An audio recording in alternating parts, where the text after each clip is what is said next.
Olá, boa noite a todos. É com muito carinho que nós iniciamos a nossa palestra dessa noite. E vamos fazer uma leitura do Evangelho segundo o Espiritismo, capítulo 14, item 8.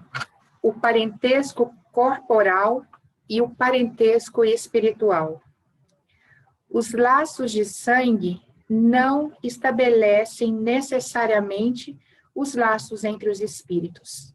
O corpo procede do corpo, mas o espírito não procede do espírito, porque o espírito existia antes da formação dos corpos. Não foi o pai quem criou o espírito do filho. Ele não fez senão fornecer-lhes o envoltório corporal, mas deve ajudar o seu desenvolvimento intelectual e moral para fazê-lo progredir. Vamos, nesse instante, fechar os nossos olhos, em agradecimento ao Mestre Jesus, pela oportunidade de estarmos aqui neste momento, para aprendermos um pouquinho mais desses ensinamentos maravilhosos que podem transformar o nosso coração, os nossos atos e o nosso padrão de vibração. E podemos trilhar para a evolução, que é para isso que fomos criados. Mestre amado Jesus, muito obrigada pela oportunidade dessa noite. Agradecemos a todos os nossos irmãos aqui presentes e todos que irão assistir essa palestra, que possa chegar aos nossos corações, trabalhando as nossas mentes, para que nós possamos ser gentis com os nossos semelhantes e os nossos familiares. Muito obrigada, Jesus, por tudo, e que assim seja.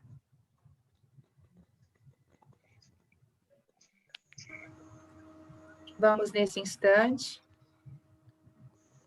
passando para a noite de hoje, o nosso irmão, o Dr. Ivan, para que ele possa, hoje, discorrer o nosso tema, o parentesco corporal e o parentesco espiritual.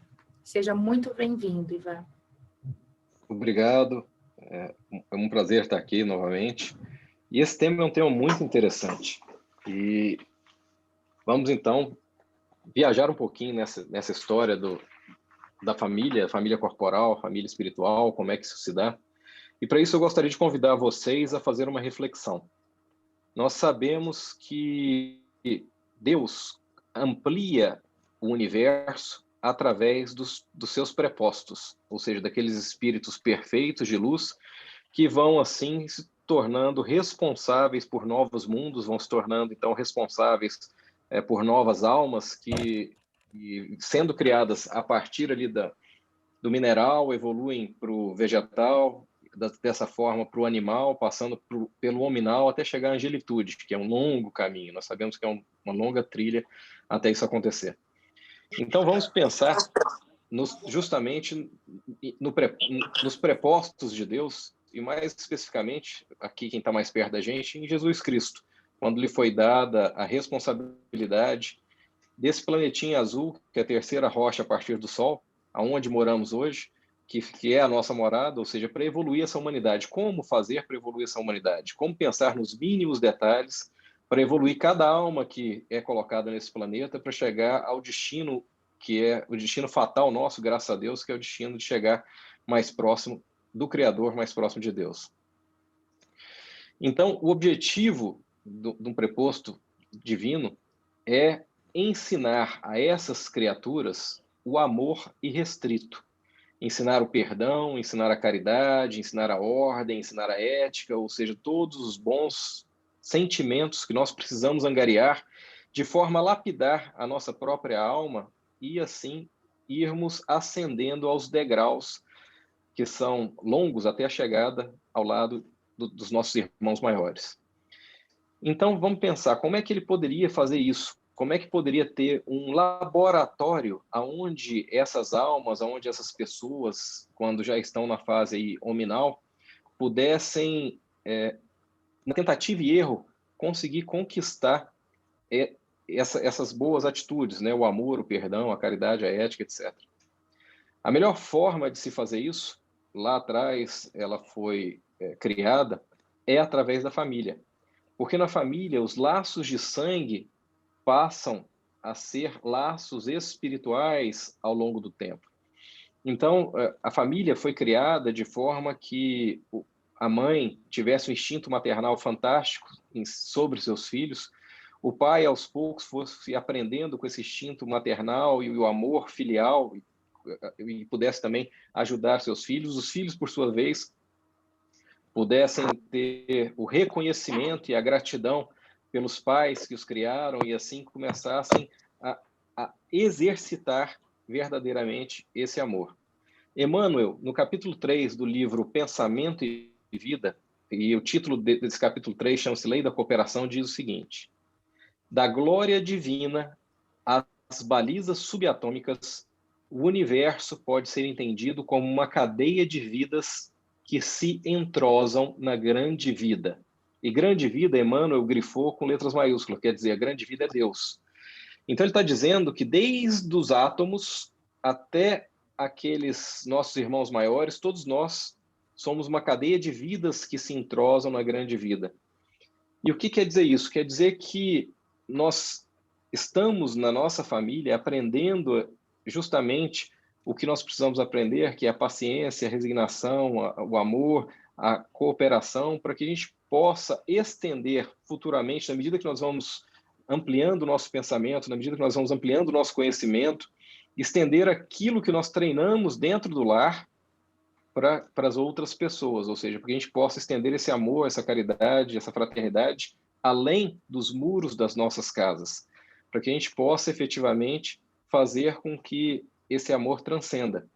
Neio Lúcio, no livro chamado Jesus no Lar, no capítulo 2, diz o seguinte: o lar é a escola das almas, o templo no qual a sabedoria divina, aos poucos, vai nos habilitando para o grande entendimento da humanidade. E se o contrário acontecer, se a família for extirpada ou perder sua força, o que vai acontecer? A questão 775 do Livro dos Espíritos nos explica isso. A pergunta lá é a seguinte, na questão 775. Qual seria para a sociedade o resultado do relaxamento dos laços de família? E a resposta é curta, mas é precisa. Diz o seguinte: uma recrudescência do egoísmo. E o egoísmo é justamente o pior dos sentimentos que nós podemos ter. Quer dizer, todos os outros males advêm do egoísmo. Quando nos colocamos como a única razão de vida, quando nos colocamos acima de tudo e de todos, nós temos, então, realmente o caminho para a decaída. Por isso que Jesus coloca que o que nós temos que fazer é amar Deus sobre todas as coisas e ao próximo como a nós mesmos. É justamente a antítese do egoísmo esse ensinamento cristão, né? Cristo coloca dessa forma: se nós amarmos a Deus sobre todas as coisas e ao próximo como a nós mesmos, não haverá espaço para o egoísmo. E o relaxamento dos laços da família seria para a sociedade um desastre moral, capaz realmente de conduzi-la ao primitivismo. Se nós lembrarmos, quer dizer, lá atrás era o início da família, né? Quando a família ainda era muito frágil, é justamente na época primitiva. E o que aconteceria o mesmo, por exemplo, imagine um corpo onde os órgãos viessem a falecer. Esse corpo estaria condenado à morte. A família, então, as famílias são os órgãos da sociedade. A partir do momento que nós fortalecemos a família, nós estamos aí fortalecendo a sociedade, estamos fortalecendo o próximo. Ela é a base fundamental sobre a qual se ergue o edifício da sociedade. Joana de Ângeles nos diz que toda vez que a família se enfraquece, a sociedade experimenta conflitos abalados em sua estrutura. Então, é impressionante como nós temos que respeitar e entender a importância da família e defender a instituição família, porque, como dizíamos no início, é ali que é justamente o laboratório onde as almas têm a oportunidade de conviver durante pelo menos muitos anos com seres que estão convivendo diariamente, com os irmãos, com os pais, às vezes com algum agregado que vem àquela família, e são oportunidades fantásticas para que nós possamos reencontrar, por exemplo, no seio familiar, pessoas que nos são muito queridas, reencontrar aqueles amores que nós tivemos de outras vidas, em que antes ainda da nossa encarnação nos comprometemos a encarnar juntos para que um fortalecesse o outro na luta diária, para que a gente pudesse efetivamente crescer junto, ou ao contrário também, que muitas vezes acontece, que nós pudéssemos receber no seio da nossa família alguém que é justamente o oposto daquilo que às vezes está ali no núcleo familiar. Tem pessoas que falam, nossa, eu sou estranho no ninho, né? Essa frase não é uma frase difícil da gente ver. E esse estranho no ninho nem sempre é a pessoa errada, muito pelo contrário. Às vezes esse estranho no ninho é aquela estrela que aponta para a modificação daquela família. Às vezes o mesmo grupo familiar vem séculos e séculos e séculos com os mesmos acertos, porém com os mesmos defeitos, com os mesmos erros. Não vem corrigindo a trajetória que precisava corrigir. E a sabedoria divina insere naquele núcleo familiar alguém que vai chamar a atenção de todos para a necessidade de algumas coisas que estavam, às vezes, sendo esquecidas, como a paciência, a fraternidade, o cuidado que tem que ter com algum membro específico daquela família, né? E isso é muito importante. Joana de Ângeles, ainda no livro chamado Constelação Familiar, diz o seguinte, ainda no capítulo 1, bem no comecinho do livro, ela fala que esse agrupamento familiar não é resultado casual de encontros apressados no mundo físico, havendo ocorrido nas esferas espirituais antes do renascimento orgânico, quando são desenhadas as programações entre os espíritos comprometidos, positiva ou negativamente, para os ajustamentos necessários ao progresso a que todos se encontram submetidos, analisando-se as necessidades evolutivas àqueles que se encontram com a responsabilidade a cumprir juntos. Constatam a excelência do cometimento que lhes ensejará reparação e crescimento intelecto-moral em face dos erros do passado, facultando-se a tolerância e o perdão das ofensas como fundamentais para a aquisição da harmonia. Então, olha como é que é profundo isso. Às vezes a gente pensa que a família é obra do acaso, né? O que aconteceria se minha mãe e meu pai se casassem com outras pessoas? Isso, na verdade, é construído muito antes de que os nossos pais viessem a nascer. Às vezes, a terceira geração da família está já encaminhada ou já está programada para a encarnação. E nisso a gente vê também o prejuízo que acontece quando de uma morte não programada, por exemplo, de um suicídio. Imagina que alguém em tenra idade tire sua própria vida, ela acaba complicando todo um processo, um projeto reencarnacionista daquela família que seria criada a partir, por exemplo, de um casamento, daquela pessoa que se suicidou com o seu par que muitas vezes já está encarnado ou que encarnaria para que com ela constituísse uma nova família. Então, o planejamento da espiritualidade, ele é muito metódico, é muito delicado para que as pessoas estejam no local em que precisam estar. Muitas vezes a gente para e pensa e fala assim, nossa, fulano vive numa família tão melhor, né? Eu queria ter uma família como a de Ciclano, a de Beltrano, aquela história da gente olhar por cima do muro e ver a grama do vizinho mais verde. Mas não. Tenha certeza de que nós estamos encarnados no melhor local em que poderíamos estar, no sentido do melhor seio familiar que poderíamos estar.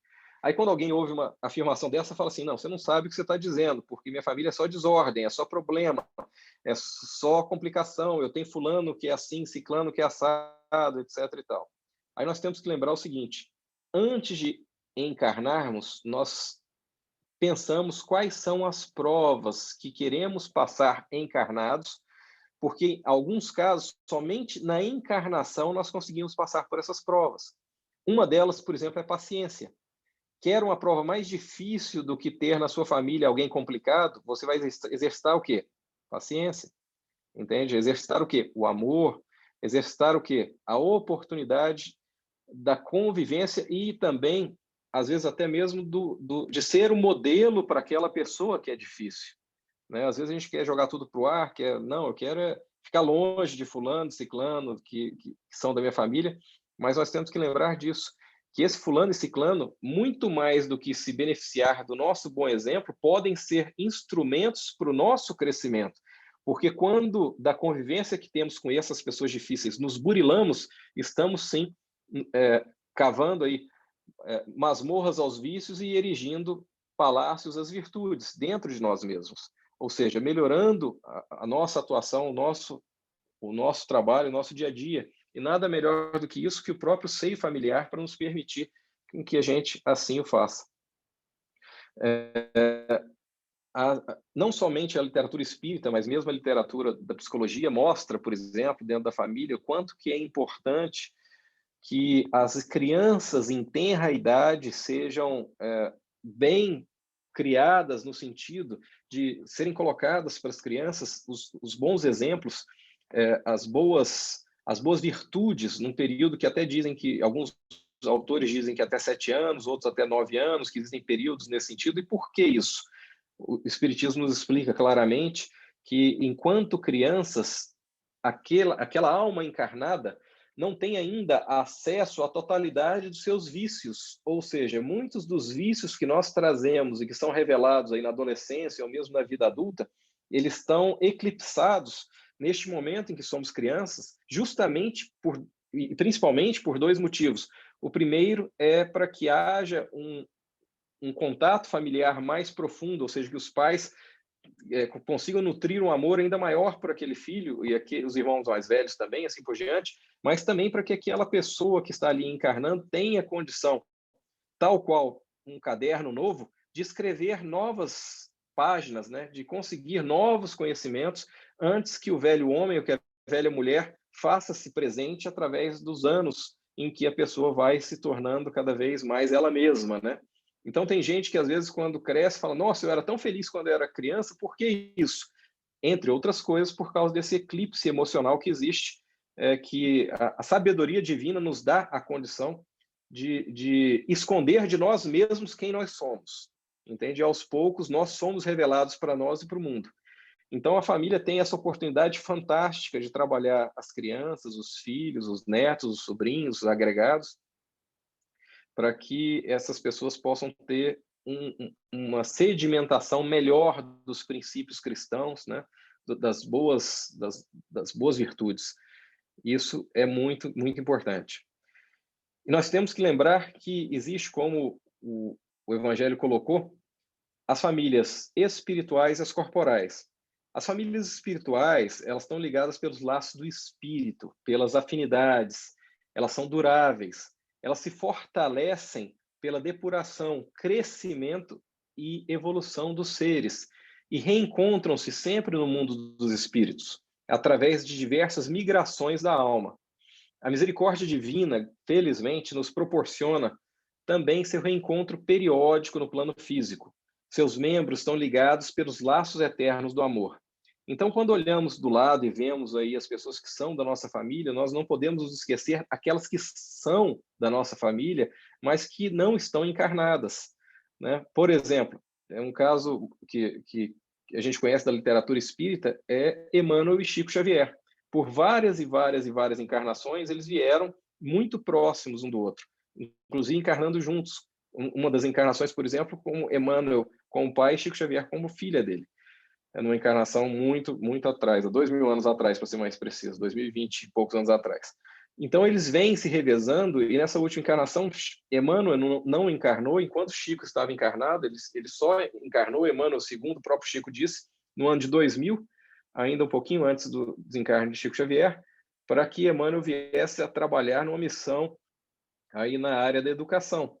E Chico Xavier, então, quando no plano espiritual, com certeza está assistindo Emmanuel. Então, as famílias fazem isso. Uns apoiam aos outros, a família espiritual, né?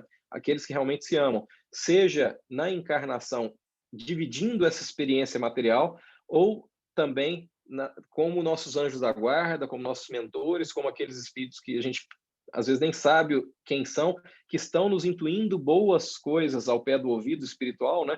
Que vem aquela, às vezes a gente chama de voz da consciência, que nada mais é do que a voz do nosso ser amado que está lá chamando a nossa atenção para a gente não cair de novo nos mesmos erros, né? Então, essa família espiritual, ela está sempre querendo resgatar os seus entes queridos que estão perdidos ao longo do tempo. Muitas vezes existem na literatura espírita vários livros que contam histórias daqueles que estão mais adiantados, que poderiam estar em outros planos, em outros planetas, em mundos mais ditosos, e que pedem a oportunidade para aqui permanecerem, para que possam auxiliar aqueles que tanto amam, para que consigam aprender aí um caminho, né? A trilhar um caminho mais justo, mais reto, para encontrar o seu crescimento. Então, é nesse convívio familiar também que nós temos a família corporal, que às vezes são ligadas somente por laços corpóreos, que são frágeis, como a matéria, e as diferenças, dificuldades de convivência se revelam a necessidade do esforço, da dedicação e do empenho para que possamos transformá-la como uma extensão da família espiritual. Ou seja, às vezes a gente recebe, como eu falei, em nosso seio, alguém que seja um irmão, seja um cunhado, seja um primo, que a gente não tem muita ligação, mas que a gente pode, aos poucos, ir conquistando aquela alma para fazer parte da nossa família espiritual, para que ela venha a somar conosco nesse caminhar da evolução. Nós temos que lembrar que Jesus mencionou que nós somos um só rebanho para um só pastor. Ou seja, Jesus já deixava claro que a família não é a família corporal, é a família espiritual. É por isso que ele fala naquela passagem o seguinte: quem é minha mãe e quem são meus irmãos? Aqui está minha mãe e aqui estão meus irmãos. Jesus não quis, neste momento, de forma nenhuma, depreciar Maria e os irmãos carnais, muito pelo contrário, mas ele quis dar uma lição muito maior para todos aqueles que estavam ali assistindo, mostrando que a família é muito mais do que aquele laço que nós temos sanguíneo. Ela é, no caminhar da nossa evolução, uma família universal. Então, nós vamos, pouco a pouco, aprendendo esse amor vamos dizer, entre as quatro paredes, justamente para que a gente possa, aos poucos, conseguir colocar em prática isso que nós aprendemos para as outras pessoas. Quem é mãe ou quem é pai sabe do amor quase sem limites que existe entre um pai e um filho, a mãe e um filho. Na verdade, tem gente que fala assim, não, só quem é mãe sabe de um amor sem limites. A minha esposa chega a falar assim que o amor de mãe chega dói, né? Que é algo assim fantástico. Então, por que existe essa experiência? Um dia nós teremos esse, entre aspas, amor que chega dói por todas as pessoas. No momento que nós tivermos esse amor que chega dói com a pessoa que está do lado ali, que Jesus chamou do próximo, né, seja ele quem for, seja ele inclusive o nosso inimigo, aí sim nós estaremos no caminho certo para a regeneração, nós estaremos no caminho certo para a amplitude da nossa alma. Agora, se ao contrário, nós pensarmos em nós mesmos, ou seja, não quero nem conversar com aquela pessoa porque não tem nada a ganhar com aquela relação com aquela pessoa, não gosto dela, ela me faz mal, etc. Ou seja, quando a gente pensa no eu me sinto assim, eu me sinto assado, o que nós estamos falando? Justamente no culto ao ego, ao egoísmo. E é o antítese disso, que é justamente a pregação de Cristo, que é do amor universal. Então, em Jesus no Lar, é um livro interessante de Neio Lúcio, no capítulo 1, através do médium Francisco Cândido Xavier, uma psicografia de Chico, ele relembra Jesus nos orientando quando ele diz o seguinte: o berço doméstico é a primeira escola e o primeiro templo da alma. A casa do homem é a legítima exportadora de caracteres para a vida comum. A paz do mundo começa sob as telhas a que nos acolhemos. Se não aprendermos a viver em paz entre quatro paredes, como aguardar a harmonia das nações? Se não nos habituarmos a amar o irmão mais próximo, associado à nossa luta de cada dia, como respeitar o eterno Pai que nos parece tão distante? Então, neste parágrafozinho, ele encerra um ensinamento muito importante, que é que nós temos que fazer o dever de casa. E o dever de casa se faz em casa, entende? Então, é com os nossos. A importância da família está aí. E o dever de casa deve ser feito principalmente com aqueles que nós achamos mais difíceis, né? Aí nós temos que fazer a nossa parte. E é lógico, e nós temos que ter consciência disso, que nem sempre o próximo, ou seja, o nosso filho, nosso irmão, nosso pai, nossa mãe, ou quem quer que seja, nosso cônjuge, ele vai estar preparado para esse crescimento, para essa busca do crescimento que nós estamos tão engajados, né? Porque se estamos aqui agora numa palestra ouvindo palavras que em tese nos buscam melhorar, nós sabemos que às vezes na sala ao lado ali tem alguém que não quer ir saber disso agora. Temos também que respeitar esse momento da pessoa. Ninguém deve ser levado ao crescimento a fórceps, mas nós temos que fazer a nossa parte. E a nossa parte, ela principalmente, ela se deve ao exemplo. Ao exemplo de nos tornarmos pessoas melhores a cada dia, ao exemplo de estendermos a mão para o nosso próximo, para o nosso familiar, e dizer, ó, estou aqui para você. Ao exemplo de, às vezes, dizer para a pessoa, olha, esse caminho não é o caminho certo, vai para cá, porque por ali você já caiu, já faliu. Não fale novamente. E nós temos que estar lá para estender a mão para a pessoa quando ela está lá no buraco. Entende? Quando ela caiu a 23ª vez, nós já avisamos e ela falhou novamente, normalmente é o familiar e aquele familiar que ama que está ali para estender a mão e tirar do buraco aquela pessoa que pela 23ª vez falhou e queremos que não haja uma 24ª. Mas muitas vezes quem vai escolher isso é aquela pessoa que está trilhando aquele caminho. E nós temos que respeitar as escolhas deles. Nós vemos nos livros espíritas muito claramente isso, quando a espiritualidade permite que no charco permaneça aqueles irmãos, muitas vezes no umbral, que é descrito, né, em diversos livros. André Luiz faz muitas descrições nesse sentido, em que às vezes um neófito lá na vida espiritual fala, mas como? Por que nós não vamos tirar esse que está lá na lama? E o mentor explica por que ele não quer sair da lama. Então nós temos que estar preparados para tirar da lama aqueles que querem sair da lama. Mas temos que estar preparados sem dizer aquela palavrinha que machuca, né? Eu te falei, eu te disse, não é por aí. Ou seja, nós temos que estar preparados com um abraço amoroso para receber aquela pessoa da nossa família, para ajudar aquela pessoa da nossa família nas dificuldades. Hoje nós temos tantas dificuldades nesse mundo, né? Drogas, nós temos a perdição através de diversas possibilidades. Então nós temos que ser uma luzinha, como diz os nossos amigos espirituais, às vezes aquela estrela menor que brilha no lar. Por que estrela menor? Porque existem estrelas muito maiores, que são aqueles nossos parentes espirituais, que nem encarnados estão, mas que mostram o caminho para Jesus, o caminho para Deus.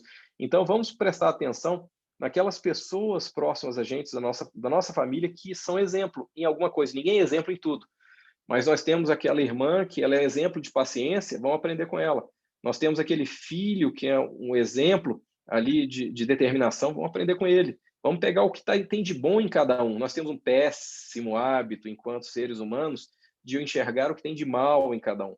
Não vamos fazer isso, vamos fazer um exercício de enxergar o que tem de bom em cada um. O que cada familiar nosso pode nos exemplificar de bom. Vamos começar a fazer esse experimento, vamos parar e vamos pensar, olha, o que fulano tem de bom? Ah, fulano tem isso aqui de bom, eu vou... E se a gente puder, expresse isso. Fulano, olha, parabéns, eu admiro esse lado seu, em que você consegue fazer algo que eu não consigo, eu quero aprender isso com você.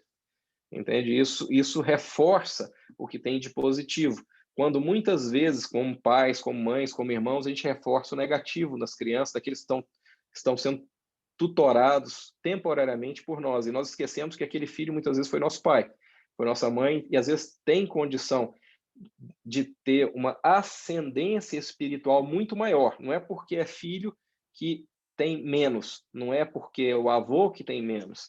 Então a gente tem que aprender, né, dentro da nossa família, a perceber o que cada um tem e pode dar de melhor para compartilhar naquela família. Olha como é sábio a instituição da família, né? Colocar algumas pessoas escolhidas a dedo ali dentro, que cada um tem uma coisinha, quer dizer, um tempero, é como uma comida, né, que você faz com temperos diferentes, e que, usando da quantidade certa, o caminho é um só, é a ascensão, é o caminho para Deus. É isso que a gente tem que fazer junto à nossa família.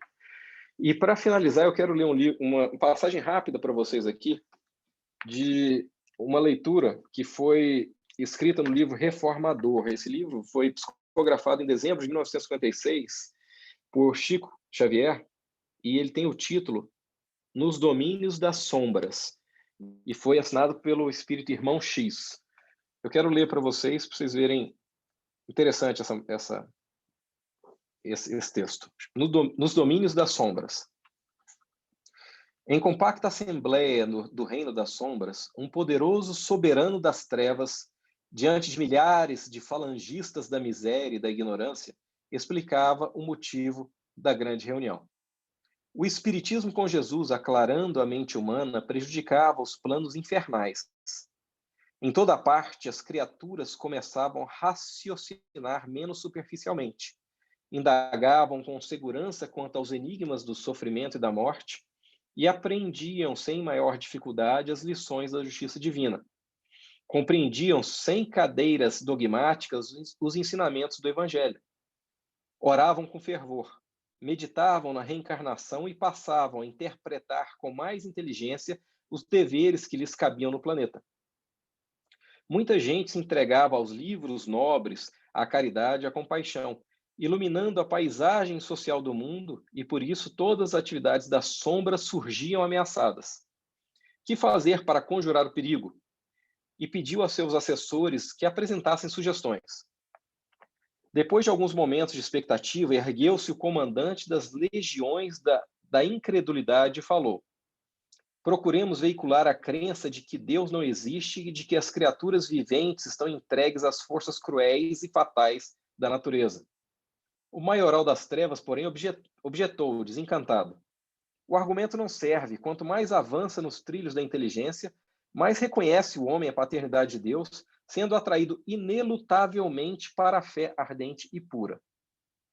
Levantou-se então, no entanto, o orientador das legiões da vaidade e opinou: espalharemos a notícia de que Jesus nada tem a ver com o espiritismo, que as manifestações dos desencarnados se resumem num caso fisiológico para as conclusões da ciência, e desnorteando os profitentes da reveladora doutrina, faremos com que gozem a vida no mundo como melhor lhes pareça, sem qualquer das obrigações para com o Evangelho, e assim serão colhidos no túmulo com as mesmas lacunas morais que trouxeram do berço.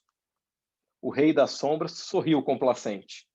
Sim, essa ilusão já foi muito importante, contudo, há milhares de pessoas despertando para a verdade, na certeza de que as portas do sepulcro não se abririam para os vivos da terra, sem a intervenção de Jesus.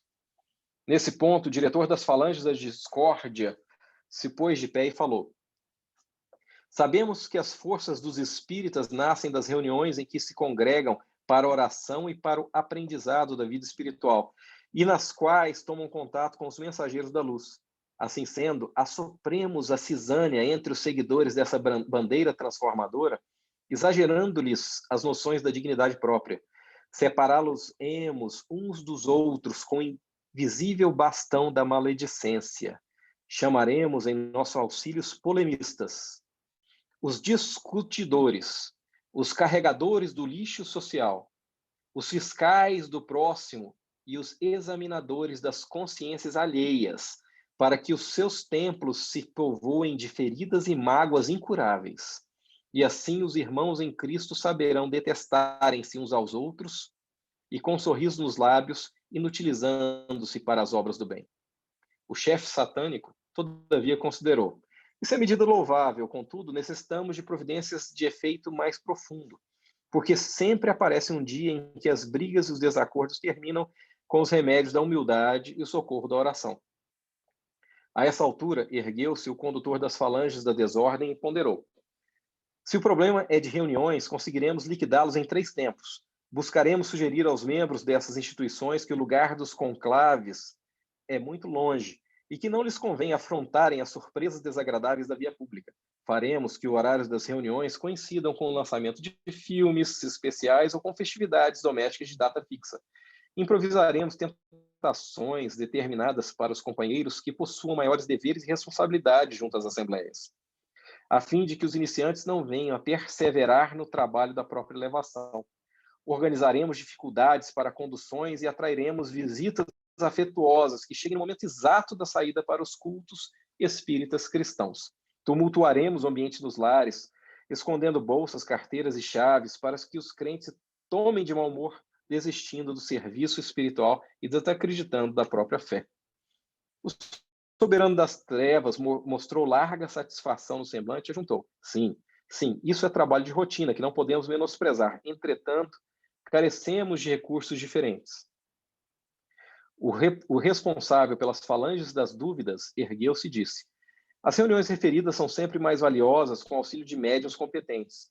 Buscaremos desalentá-los e dispersá-los, penetrando a onda mental em que se comunicam com os benfeitores celestes, fazendo-lhes crer que a palavra do além resulta de um engano deles próprios e obrigando-os a sentirem-se mentirosos, palhaços, embusteiros e mistificadores sem qualquer confiança em si mesmos, para que essas assembleias se vejam, então, incapazes e desmoralizadas. O mentor do recinto aprovou a alegação, mas considerou: indiscutivelmente, o combate aos médiuns não pode esmorecer. Entretanto, precisaremos de providência mais viva, mais penetrante. Foi quando o representante das falanges da preguiça se levantou e tomou a palavra e falou respeitoso: ilustre chefe, creio que a melhor medida será recordar ao pensamento de todos os membros das agremiações espíritas que Deus existe, que Jesus é o guia da humanidade, que a alma é imortal, que a justiça divina é infalível e que a reencarnação é uma verdade inconteste e que a oração é uma escada solar reunindo a terra ao céu. O soberano das sombras, entre o espanto e a ira, cortou-lhe a palavra, exclamando: onde pretende chegar com semelhantes afirmações? O comandante dos exércitos preguiçosos acrescentou, sem perturbar-se: sim, diremos que o Espiritismo com Jesus, pedindo às almas encarnadas para que se regenerem, buscando o conhecimento superior e servindo a caridade, é de fato o roteiro da luz.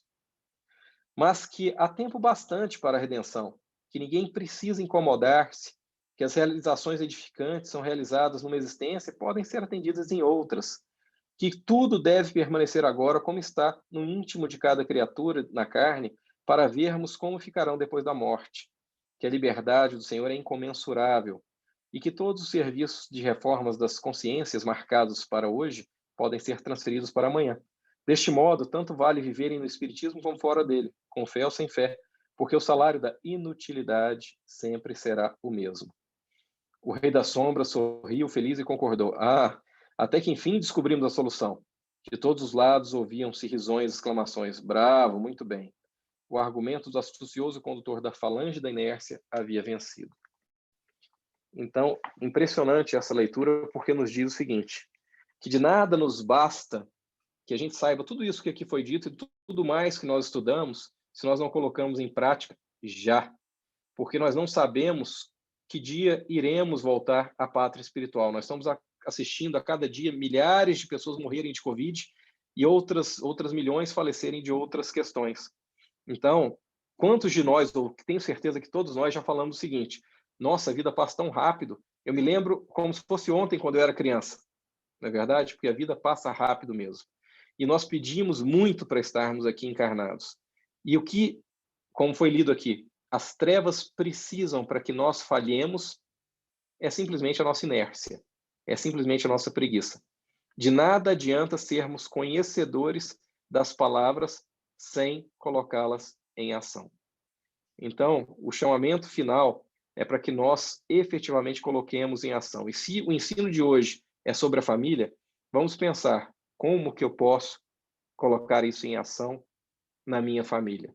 Porque é daí, treinando na família, que a gente vai conseguir colocar efetivamente o amor verdadeiro em ação extramuros. Porque nós só teremos a redenção quando amarmos o próximo como a nós mesmos. Que assim seja.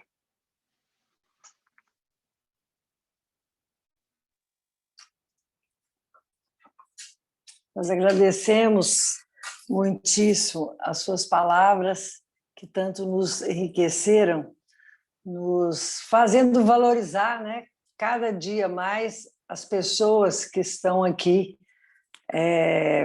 que vieram para viver conosco, para passar ter essa vida terrena, para a gente crescer mais espiritualmente, desenvolver e aprimorar.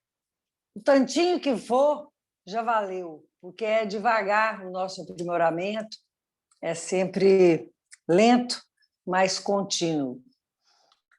Antes de continuar, eu quero agradecer, nós estamos falando em família, Estou vendo aqui que grande parte da sua família está aqui vendo você, te ouvindo.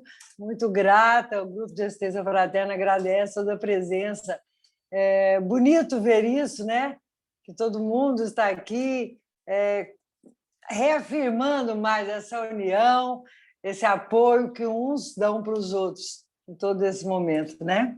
Quero passar agora, então, a palavra para a Ana Paula, para fazer uma meditação, depois eu vou fazer um passe virtual e a Lodeli no fechamento.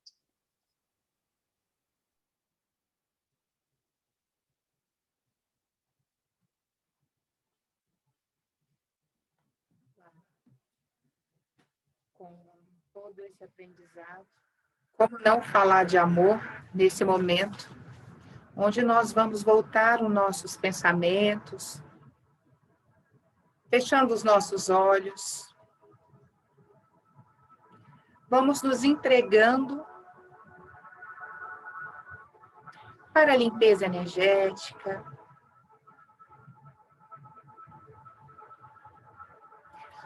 sobre as nossas cabeças nesse instante, uma luz violeta se faz presente. E essa luz vai descendo e se transforma numa pirâmide. Essa energia nos auxiliará nesse instante a transmutar todos os pensamentos contrários que ouvimos, compreendemos, assimilamos e, acima de tudo, sentimos no nosso coração. Todas essas energias que despendemos com rivalidades, com competições, acreditando sempre estarmos certos e deixando a oportunidade de congregar, de servir, de amar os nossos familiares, sejam eles corporais ou espirituais. Vamos pedindo ao nosso Criador e as equipes espirituais da nossa casa, Grupo de Assistência Fraterna, e os nossos mentores, esses anjos da guarda que nos vela, que nos alerta e chama a atenção. Todos os momentos mais perdidos estamos nos nossos pensamentos, vivendo no automático. Quantas vezes essa voz insistente nos fala ao coração e nós deixamos. E nesse instante, quantas dores ocasionamos nas nossas vidas, na vida dos nossos familiares. Vamos desligando tudo que nós achamos que não é mais necessário. Vamos deixando a nossa bagagem mais leve. Vamos permitindo se libertar do egoísmo. Sabemos que essas mudanças são construtivas, são passos lentos, mas precisamos permitir. O amor, ele é ação. Vamos utilizar essa ação para nós mesmos nesse instante. A vida é eterna. Estamos vivendo nesse instante, nesse momento, um capítulo dessa eternidade. Mas como a alerta que tivemos nessa leitura, não vamos deixar para o amanhã. Estamos despertos, sedentos da misericórdia do nosso Criador. Estamos vendo a cada dia nas nossas portas, com os nossos familiares, com essa pandemia e tantas catástrofes, nos acordando para a mudança dos nossos comportamentos, pensamentos, do nosso padrão vibratório e dos nossos valores. Sejamos, nesse instante, essa pequena estrela, nos nossos lares, nos nossos trabalhos, com os nossos amigos, que às vezes sedentos nos procuram e não temos tempo. Pratiquemos o amor. E com todas essas características positivas, com essas virtudes, estaremos caminhando rumo ao progresso evolutivo. Vamos limpando nesse instante o nosso coração e colocando nele, deixando exatamente, retirando essa bagagem, deixando essa pirâmide levar tudo que não queremos mais. Vamos tomar a decisão de amar mais, julgar menos, começando conosco. Já que a vida é eterna, mas essa lição me trouxe a responsabilidade de utilizar esses momentos em meu benefício e benefício dos que a mim cercam. Comecemos agora, neste momento. Liberamos tudo que não queremos mais das emoções, de todas as lembranças ruins que sirvam como experiências, para não errarmos mais, para não magoarmos mais. Mas deixamos o nosso coração, os nossos pensamentos livres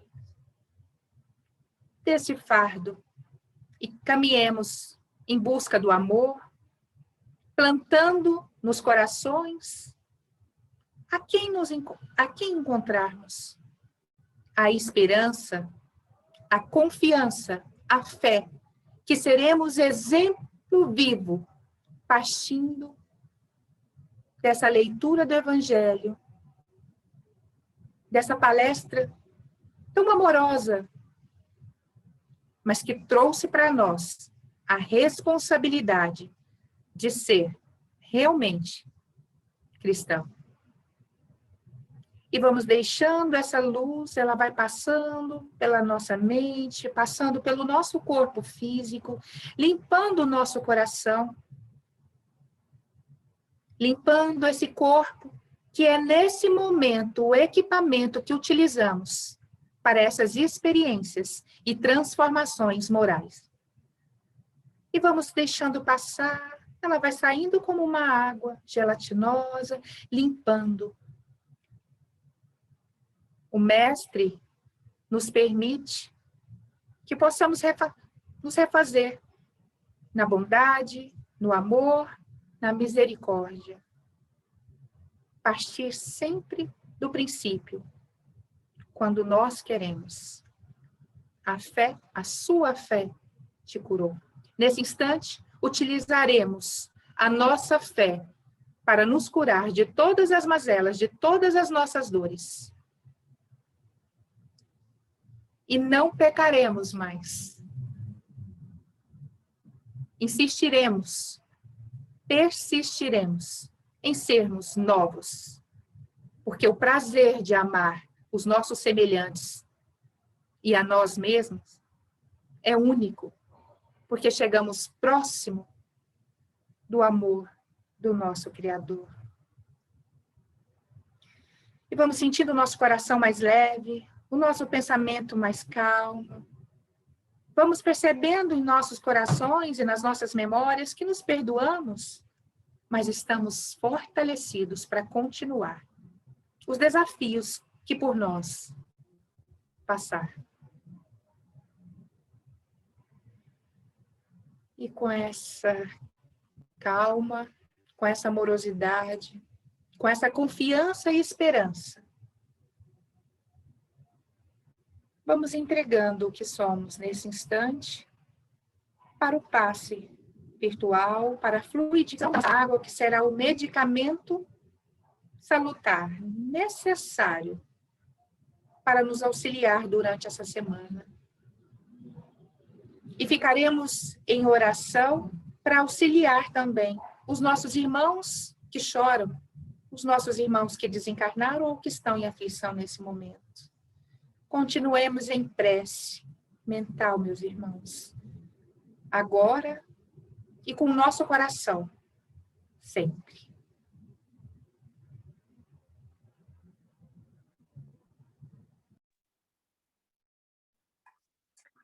Então, vamos iniciar o passe virtual, pedindo a equipe espiritual do Hospital Francisco de Assis convida a você, irmão, a você, irmã, para realizar conosco, neste momento, o passe virtual, para o refazimento de seu equilíbrio, o seu fortalecimento espiritual. Já recolhidos nesse ambiente tranquilo, respire com calma e profundamente, libertando-se de todos os pensamentos do seu dia a dia, concentrando-se e meditando apenas na intenção espiritual do seu refazimento.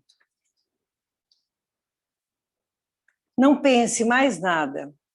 Mentalize sua casa, sua família, seus desejos. Em silêncio, evoque a proteção de Jesus e de Deus para o passe. Roguem também o concurso do seu anjo da guarda ou dos espíritos superiores com os quais você tem maior afinidade. Procure afastar de sua mente quaisquer pensamentos negativos. Respire fundo, pausadamente, com calma e confiança. Prepare-se para orar. Como as folhas envelhecidas se desprendem das árvores, deixem os sentimentos que já não servem mais se soltarem de você suavemente, mas de forma inexorável. Pequenos pontos de sofrimento e que se chamam amargura, raiva, tristeza, decepções, se dissolvem um a um para não mais voltar. O vento da lida leva-os para longe sem que possam retornar e refazer o vínculo pernicioso. Pouco a pouco, a árvore de tuas emoções vai se esvaziando de negatividade, até mostrar-se limpa e pronta para a renovação. Sentindo-se leve, sem o peso das folhas mortas que se desprenderam e se foram, você recebe agora, suavemente, sobre o corpo e a alma, a água da vida que cai em abundância dos céus. Esta água limpa, higieniza, purifica, tonifica e desobstrói todas as células do seu ser. Nada fica fora da ação renovadora.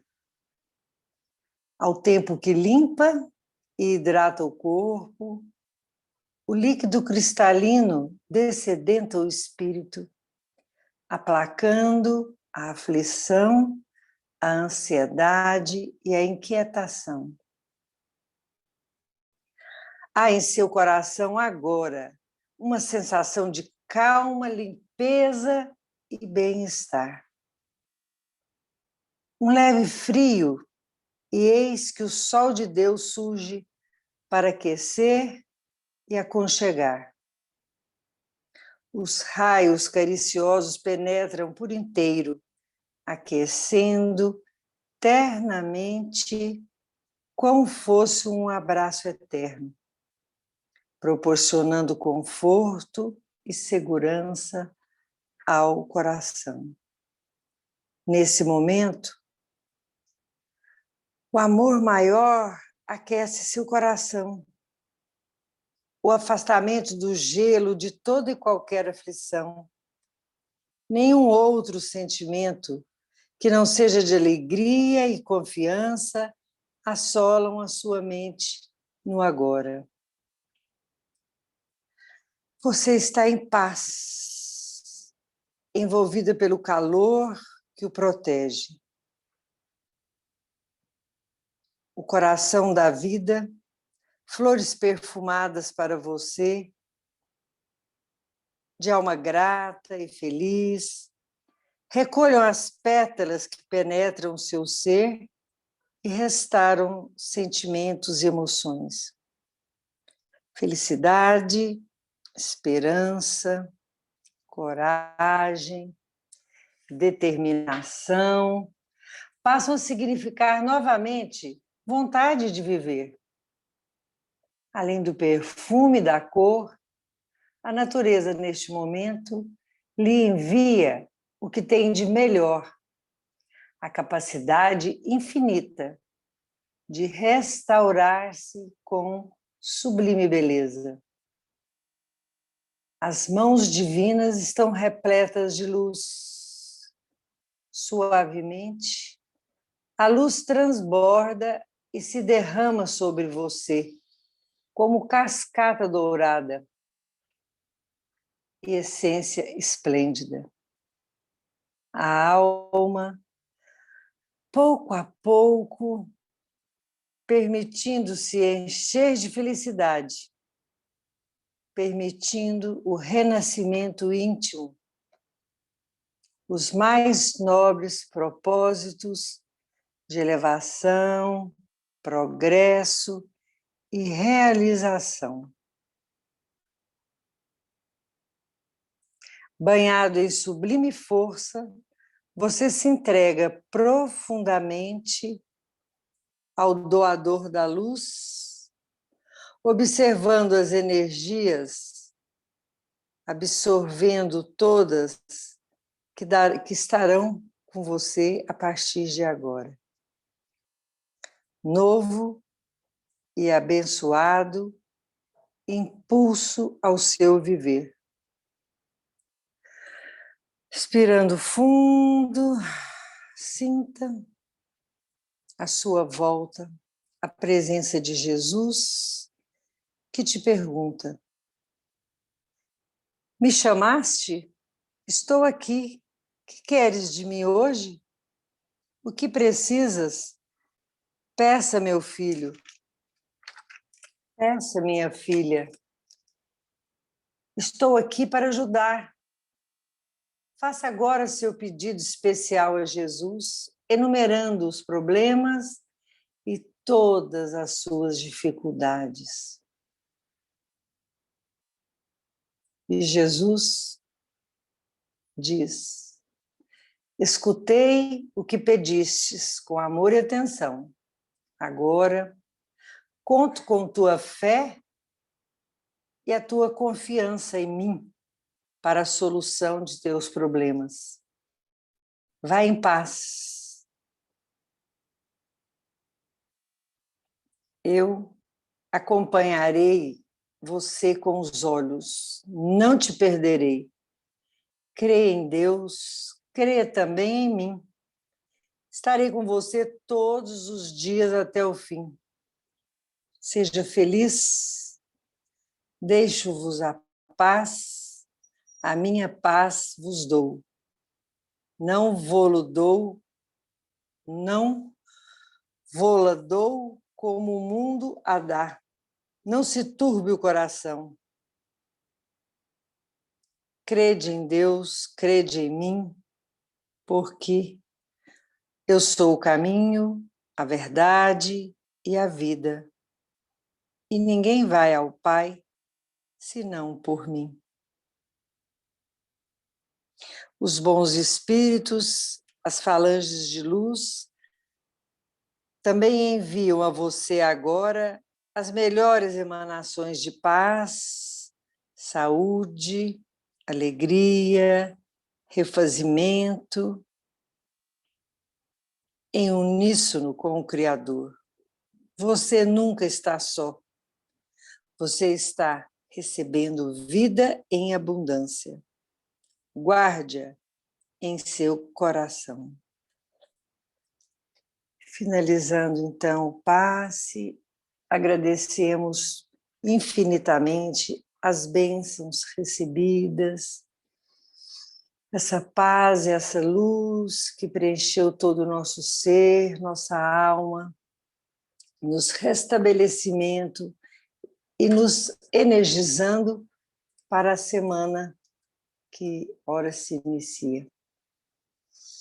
Assim seja, que nós possamos sempre andar juntos, de mãos dadas com o nosso Cristo Jesus.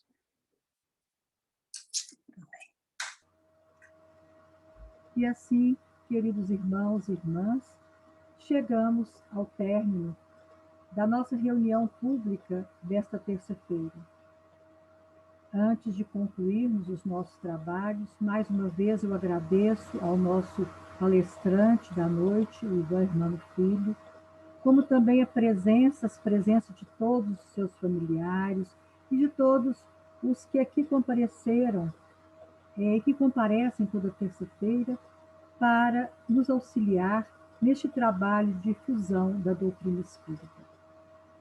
Queremos, neste instante, ao concluirmos e ao pedirmos a fluidificação das águas que se encontram aos nossos lados, né? Quem ainda não tiver um copinho de água pode buscar e colocar para que a espiritualidade deixe o remédio salutar. Nós queremos fazer uma vibração para todas as pessoas que colocam os seus nomes nos nossos livros, que agora não são livros mais presenciais, mas são livros depositados no amor de Deus, né? Em nossos grupos de WhatsApp, no nosso grupo de estudos e também no nosso grupo de orações diárias. Então, continuemos mentalizando a figura amorável de Jesus e oremos a Ele, ao Pai misericordioso, neste momento, em que nós nos curvamos, né, sobre os seus desígnios, diante da pequenez dos nossos entendimentos, para agradecer a preservação das nossas vidas nessa pandemia. Mas também é o momento de suplicar as bênçãos de saúde e de paz a todos os enfermos neste instante pelo Covid. A todos que não possuem a bênção de uma reunião como esta, a todos que não possuem a bênção de uma prece. Em especial, Mestre Jesus, nós te pedimos por Dorama Nasser Megdesse, Viviane Nasser Megdesse, Danilo Luiz da Silva, Romualdo Neto, Adilson Takata, Ivone Alves, Lauro Ferreira de Azevedo, Dilma Coelho de Azevedo, Luzia Conceição Martins dos Santos, Elvio José Machado, Eliana Barbosa Daia Abifaisal, Roberto Abifaisal Castanheira, Adélia Abifaisal Castanheira, Ana Carolina Costa de Souza e Fabrício Lima, todos, em sua grande maioria, em UTIs, vítimas do Covid. Misericórdia, Senhor, ampara, cuida, purifica, unge e abençoa todos esses amigos que sofrem, tanto pelo Covid como por outras enfermidades. Também te rogamos, Senhor, o vosso amor fraternal sobre os irmãos e as irmãs que sofrem alterações emocionais e mentais nestes dias de pandemia. Auxilia a todos, Mestre Jesus, e nos conceda a fé e o amor infinito, livrando de todos, de nós, né, todas as dores e o sofrimento. E ao final, Mestre Jesus, rogamos pelos amigos e familiares que retornaram à pátria espiritual, tanto vítimas pelo Covid, quanto por outras enfermidades nesse momento de transição planetária. Dá-lhes consciência de que a vida continua em sua plenitude e que sejam confortados pela equipe de Maria Santíssima. E em seu nome, Mestre Jesus, nós abrimos esta reunião pública e em seu nome nós a concluímos, orando juntos, a prece que nos deixastes há mais de 2000 anos. Pai nosso que estás nos céus, santificado seja o vosso santo nome, venha a nós o vosso reino, seja feita a vossa vontade, assim na terra como ela é feita nos céus. O pão nosso de cada dia dá-nos hoje, Senhor. Perdoai as nossas ofensas e ensina-nos a perdoar aqueles que nos têm ofendido. E não nos deixeis cairmos em tentação, mas livrai-nos de todos os males, da prática de todo e qualquer mal, porque só vosso é o reino, o poder e a glória para todos sempre. Sê conosco, Senhor, durante essa semana e para sempre. Que assim seja.